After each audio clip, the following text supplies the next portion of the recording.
फिर वही दो बातें जो निकल करके आई, आपने बहुत सारे लोगों से बात की है, उसमें से मुझे भी स्ट्राइक की वो, ये काम तब तक नहीं हो सकता जैसा आपने कहा कोई फीडबैक मैकेनिज्म जब तक ना हो प्राइम मिनिस्टर का अपना। उपेंद्र जी ने भी कहा कि इज़ वेरी वेल इन्फॉर्म्ड और इनका एक फीडबैक सिस्टम है, ये आप भी हम लोग को पहले भी बता चुके हैं। लेकिन दूसरी चीज़ इसके साथ, काम तो आपको ब्यूरोक्रेसी से कराना है ना, तो ब्यूरोक्रेसी पर आपकी पकड़ कितनी है, और उसकी शुरुआत वहीं से हो जाती है जब आपको ब्यूरोक्रेट अपॉइंट करना पड़ता है। वो कैसे करते हैं? जैसे दिल्ली की बात कर लें, गुजरात का तो सभी जानते हैं, जब दिल्ली हुआ है तो सबसे बड़ा चैलेंज यही था कि दिल्ली में जो ब्यूरोक्रेसी का एक सेक्शन था, वो जो अंग्रेजीदा सेक्शन जो होते हैं, जो कि मान के चल रहे थे कि नहीं जो गुजरात चला लेना, देश चला लेना, इन दोनों में बड़ा ज़मीन आसमान का फ़र्क है, जो फराटेदार अंग्रेजी बोल सकता है वही ज़्यादा अच्छा प्रशासन समझ सकता है, इस तरह के माइंडसेट वाले जो ऑफिसर्स थे, ख़ासतौर पे विदेश मंत्रालय की अगर बात करें तो जिस बैठक के बारे में उन्होंने बताया भी कि नाम उसमें उन्होंने नहीं बताया, तब की जो फॉरेन सेक्रेटरी थी सुजाता सिंह, उसे एक उदाहरण से अगर आप समझें कि पीएम के साथ बैठक हुई, अब जब पीएम बने ही थे तब की बात, पीएम बने थे, हाँ, उसके बाद कुछ महीने बाद, तो उसमें किसी मामले में प्रेजेंटेशन होना था, तो अगर प्रेजेंटेशन होना था तो पीएम की ये कोशिश रहती है कि भाई आप जो बता रहे हो बताओ, और उसमें जहाँ जहाँ उनको क्वेरी की ज़रूरत है वो तो क्वेरी करते ही हैं हर बैठक में, वो सवाल पूछेंगे ही पूछेंगे आपसे, वो चाहे मंत्री हो तो आप सचिव हो तो किसी भी लेवल पे। अब उस कंडीशन में उनकी एक कोशिश थी सुजाता सिंह की कि मैं सिर्फ टीच कर रही हूँ, इनको कुछ नहीं पता, इनको फॉरेन पॉलिसी क्या मालूम क्या होता। अब एक मुख्यमंत्री के तौर पे उनका ऑलरेडी एक्सपोजर था, फॉरेन का अच्छा एक्सपोजर था, और उससे कई देश जा चुके थे मुख्यमंत्री के तौर पे, और उससे पहले जब वो बीजेपी संगठन में काम करते थे तो अमेरिका का हर स्टेट वो घूम चुके थे, हर एक स्टेट में जा चुके थे, तो एक फॉरेन एक्सपोजर ऑलरेडी था। और ऐसा व्यक्ति जो कि चाइना भी जा चुके थे, तो इस कंडीशन में अब जाहिर तौर पर जैसे बैठक खत्म हुई उसके बाद उन्होंने नितिन जी को बताया कि भाई ऐसे तो चलेगा नहीं है, और उसके बाद सुजाता सिंह को जाना पड़ा।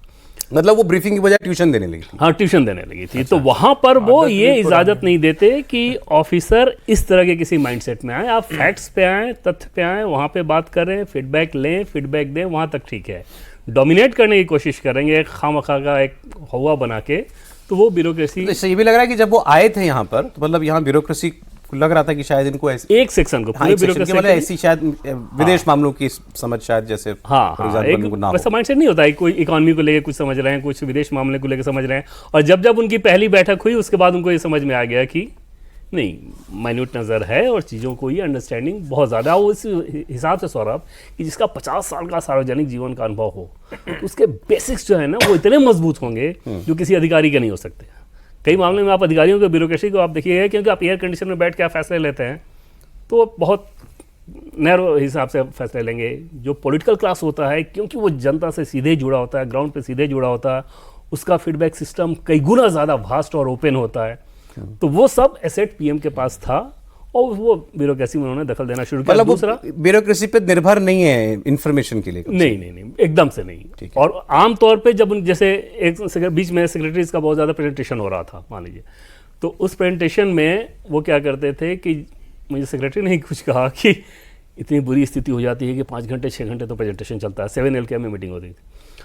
और उसमें कई बार ऐसा होता है कि शुरू में जो स्लाइड दिखाया गया है और 2 ढाई 3 घंटे बाद जो स्लाइड दिखाया गया है, तो उसमें उन दोनों को जोड़ के वो कहते थे कि ये दोनों बातें तो कॉन्ट्राडिक्टरी है, पहले तो आपने ऐसा दिखाया था। बोला हम लोग कई बार एब्सेंट माइंड वहाँ पे रहते हैं और वो पकड़ के हमें सीधे इतना अटेंटिव।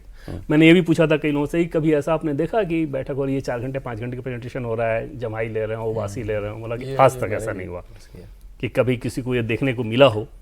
क्योंकि मैंने ये कहा था कि इसमें राहुल गांधी भी रहेंगे प्रोग्राम में थोड़ा थोड़ा, आप इमेजिन कर सकते हैं राहुल गांधी 5 घंटे की प्रेजेंटेशन ऐसे सुन रहे हो और काउंटर क्वेश्चन कर रहे हो। पार्लियामेंट में नहीं बैठते हैं वो, ऐसे बैठते हैं, फिर वो ऐसे बैठते हैं, फिर वो उधर कूदते हैं, फिर वो सो जाते हैं। अभी वो सो रहे थे भाई वो, हाँ वो जेनजी हैं। तो ये जो अभी मैंने कहा कि उनका जो जीवन है उसमें 4 पार्ट में भागूँ। 50 साल का जीवन है, उसमें आरएसएस का संगठन हुआ, फिर पार्टी का संगठन हुआ, फिर सीएम हुआ, फिर पीएम हुआ। मैंने पॉडकास्ट मेरा वायरल हुआ, उसमें मैंने कहा RSS is a factory to produce good leaders. मतलब आरएसएस फैक्ट्री है, उसका सबसे अच्छा प्रोडक्ट नरेंद्र मोदी है। तो थोड़ा उन्होंने कंट्रोवर्सी भी, आप प्रोडक्ट कह रहे हैं उसको, लेकिन मेरा मतलब था कि उस तरह से उत्पाद हो। अब उसमें जब अभी आज का तो संघ फिर भी अलग है। पहले के संघ की अगर आप देखें परिपाटी कि आपको रोज 2 खाने 3 खाने किसी के घर पे खाने हैं, आपको हर दिन प्रवास, हर हफ्ते प्रवास किसी के घर में करना है। तो जब ऐसा करते रहेंगे तो आपका एक्सपीरियंस सेट जैसे कितना बढ़ जाएगा। आपको किसान का भी पता है, बैंकर का भी पता है, प्रोफेसर का भी पता है, सबका पता है उनके लिए। उनको ट्यूशन नहीं चाहिए जयराम रमेश से और अमित शाह जी ने इस पर, अभी आपकी बात से मुझे याद आ गया कि ये इनका ये रहा कि जब भी ट्रैवल कर रहे हो तो खाना कार्यकर्ता के घर पे खाओ। ये एज चीफ मिनिस्टर भी इन्होंने शायद गुजरात में फॉलो किया और अपने मंत्रियों को भी कहा।